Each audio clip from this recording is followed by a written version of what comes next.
¿Qué tal, amigos? Otra vez con ustedes y aquí compartiendo algo acerca de los personajes que aparecen en la resurrección. En esta ocasión quiero hablar del encuentro de Jesús con María Magdalena. Jesús resucitado con María Magdalena. Tomado del Evangelio de Juan, el capítulo 20, versículos del 11 al 18. Fíjense que este relato muestra un cuadro en escena muy bello, al cual pues les invito a que se dejen cautivar por él, porque no solamente se trata de leerlo y observar la escena, el irla recreando. Curiosamente, lo que más llama la atención en este segmento, en esta perícopa, es precisamente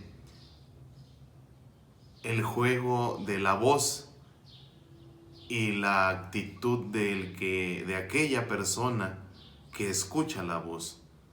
Entonces, digamos, la palabra clave va a ser aquí la escucha. Sin duda alguna, este relato, también refleja muchas palabras con un gran peso, con un gran contenido, y que cabe mencionarlas porque reflejan todo un contexto que nos ayudan a comprender el mensaje, para no correr el riesgo luego de hacer una interpretación muy reducida. Algo que llama la atención en este relato es el jardín. Jesús ha sido sepultado en una cueva donde no había sido sepultado nadie, así dice el Evangelio. Pero en el relato de la resurrección se dice que había un jardín. Este jardín también aparece en el libro del Génesis, donde Dios precisamente tiene un encuentro con el hombre. Es en el jardín donde la historia de la humanidad tiene un comienzo. ¿Por qué? Porque en ese jardín es donde Dios le habla. Solamente que en ese jardín ha sucedido algo. El hombre no ha escuchado, o mejor dicho, ha desatendido aquella voz que proviene de Dios. Es interesante esto porque cuando Dios comienza creando, valga la expresión, toda la creación, sí, la palabra dice, y dijo Dios, haciendo referencia a la voz, dijo Dios. Y una vez que creó, vio que era bueno. Y con la corona de su creación, que es el hombre, ve que también es bueno. Dijo Dios, hagamos al hombre a nuestra imagen y semejanza. Y por eso vio que era bueno. Solo que al hombre lo ha creado en libertad. Y éste ha desatendido a su palabra. Cuando le ha dicho, de esto tienes que abstenerte. Ya sabemos el relato, ¿no? De no comer de aquel árbol.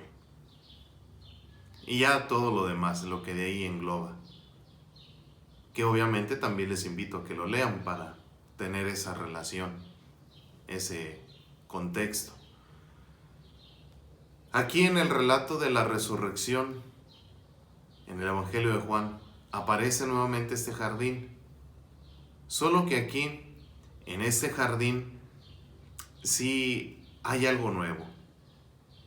Es el encuentro de Dios con la humanidad, de Dios en su Hijo Jesucristo con la humanidad. Es la gracia dada y la gracia que es acogida. Y aquí no hay una desatención a la voz. Al contrario, hay una respuesta formidable. Siguiendo con esta cuestión del jardín, vemos que sin duda alguna la resurrección es una nueva creación. Y nuevamente Dios vuelve a confiar en el ser humano. Nuevamente Dios vuelve a poner todo su amor en esa obra de sus manos, el ser humano. Fíjense que también podemos descubrir que en estos dos jardines, tanto el de la creación como en el de la resurrección, se da precisamente el encuentro con el misterio de la humildad de Dios y sobre todo con el amor. Ese amor que se hace carne y que desciende hasta lo más oscuro y frío del sepulcro. El evangelista Juan dice precisamente en estas palabras que ha descendido en este jardín, en este sepulcro, el Hijo de Dios. Y lo hace precisamente para dar énfasis a lo que Dios busca. No busca crear otra vez el universo, porque el universo ha atendido a su palabra. Busca crear algo nuevo para el ser humano, para aquel que ha desatendido su palabra. Por eso le busca al mismo hombre para rescatarlo de esas garras de la muerte. Juan muestra con gran filigrana en su relato esta historia tan bella de amor de Dios por el hombre. Es dicho de otra manera en el vocabulario del Cantar de los Cantares, la vivencia del esposo y la esposa, que con una conmovedora pasión lo relata el Cantar de los Cantares. Es ahí en ese marco del jardín, y que obviamente no es casual que ahí acontezca una voz y una respuesta. Así suenan las palabras poéticas del Cantar de los Cantares. Una voz: mi amado, levántate, amiga mía, hermosa mía, y ven. Ha pasado el invierno, han regresado las flores. María, Rabuní. Estas dos últimas palabras son precisamente la evocación de aquella expresión del Cantar de los Cantares.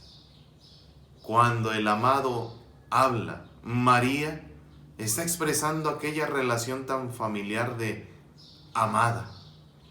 Y cuando ésta responde, Rabuní, expresa también la realidad conmovedora de la relación que ha tenido con el Maestro, con el amado.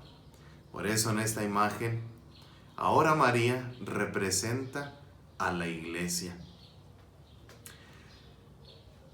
Dicho esto, sucede algo también en esta escena. Una vez que se escucha esa voz, la acción inmediata de esta mujer es correr hacia su amado y abrazarlo. Una vez que lo abraza, éste le dice: deja de tocarme. Y cuando le dice esto, no es porque quiera marcar distancias, simple y sencillamente lo hace para trasladar a María, la iglesia, a otra realidad, a la realidad de esa nueva dimensión donde él, el esposo, el amado, ha entrado. Ya no será el ojo, ya no será el tacto con lo que se captará la presencia del resucitado en el tiempo, sino que será precisamente el oído atento el que ayudará a captar la presencia del resucitado. No será la visión, sino la escucha de su palabra, Y la palabra será el lugar del encuentro y la fe, de ese espacio de comunión y amor, de ese encuentro entre la amada y el amado, entre el Dodí en hebreo y Kalá, la amada. Dodí y Kalá, amado y amada. Y así como esta María, la mujer que se convierte en esa imagen de la iglesia, ahora se le confían los hermanos. ¿Por qué? Porque se le dice, deja de tocarme, para que así como tú has entrado a través de la escucha en esta dimensión nueva de la resurrección, también invites a los hermanos a entrar en esta dimensión. Y es aquí donde quedan fundadas las coordenadas para todo discípulo y sobre todo para la iglesia. Cuando Jesús dice, ve a mis hermanos, le está encomendando a la invitación, que les haga esa invitación de entrar en esta nueva dimensión. Qué interesante. Nosotros que estamos celebrando la Eucaristía a puerta cerrada, ahora se nos invita precisamente a esto, a poner un oído atento para entrar en esa dimensión de la resurrección, donde el oído será la clave para escuchar su palabra y ahí descubrirle. Querido amigo, quiero dejarte también una historia para que la escuches. Una historia que encontré en la web, hurguiendo por ahí. Voy a tratar de recordarla. Quizás se me pasen algunos detalles, pero lo importante es lo que nos va dejando. Dice la historia que un niño de 7 años entró al escritorio, al estudio donde trabajaba su padre. Y este, nervioso y apresurado, pues no le hacía caso. El niño le dice, padre, te quiero ayudar, dime qué puedo hacer. El papá, con esta actitud de nerviosismo y agobiado por sus trabajos, le dice, no tengo tiempo, no puedo atenderte ahorita. El niño seguía jugando y como jugaba y jugaba, llega un momento en que el papá se desespera y dice, algo que tengo que hacer. Y entre las cosas que tiene ahí en su estudio, encuentra una revista y ve un mapa. En esta revista donde se encuentra el mapa, le viene precisamente la idea, voy a recortarlo. Y le dice, hijo, a ti te gustan los mapas, ¿verdad? Dice, pues los mapas, no tanto porque no sé qué son. Bien, pero ¿te gustan los rompecabezas? Sí, los rompecabezas sí. Bien, te voy a dar esto para que tengas algo que hacer. Y será algo muy interesante. Ya lo verás, hijo. Cortó aquella hoja de la revista y con las tijeras fue haciendo recorte por recorte. Y le dio un rollo de cinta al hijo. Bien, ahora tienes una tarea. Quiero que armes este rompecabezas, que armes el mapa del mundo. El papá creyó que se tardaría unos 10 días, puesto que el niño había dicho que no conocía el mapa. Por ende, no conocía el mundo. Y el papá asintió entre sí, con esto podré entretenerlo. Quizá diciendo, me dejará en paz. Transcurridas unas 2, 3 horas quizá, el niño exclamó, papá, lo tengo, ya lo hice. Y el papá sorprendido dice, ¿qué es lo que tienes? ¿Qué ha sucedido? Dice, el mapa que me has dado ya está, ya lo hice. Y el papá sorprendido dice, ¿cómo es posible que un niño de 7 años haya terminado el mapa? Máxime cuando no conocía o no sabía lo que era un mapa. Y por eso le vuelve a preguntar, hijo, tú no sabías lo que era un mapa, ¿verdad? El niño responde diciendo, efectivamente, papá, yo no sabía lo que era un mapa. Y el papá luego dice, ¿cómo ha sido posible que tú, teniendo esta edad tan corta, hayas podido armar el mapa del mundo? Dice, papá, ciertamente yo no conocía el mapa del mundo, pero cuando tú cortabas la hoja, vi del otro lado a un papá con su hijo de la mano. Lo que yo conozco es eso. Y entonces cuando fui armando a él, al hombre primero y luego a su hijo, que iban de la mano, y una vez que lo terminé, me di cuenta que el mundo estaba arreglado. Moraleja, la resurrección es eso. Jesucristo primero ha querido arreglar su propia vida, asumiendo la naturaleza humana para comprendernos y así manifestarnos su gran amor.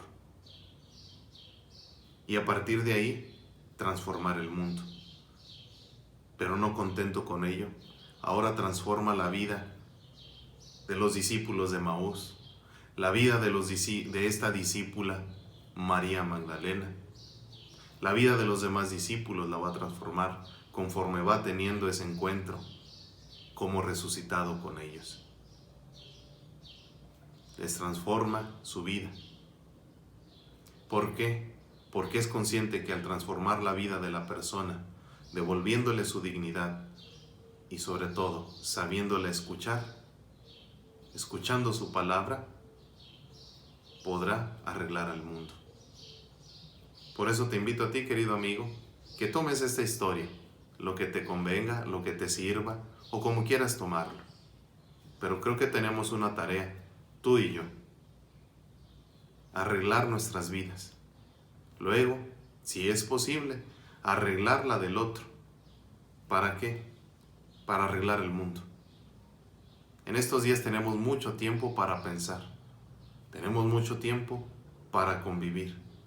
Y así como ese niño que conocía las coordenadas de la familia y pudo arreglar el mundo, creo que tú también conoces las coordenadas de la resurrección y de la familia. Y juntos podremos arreglar el mundo. Que Dios te bendiga.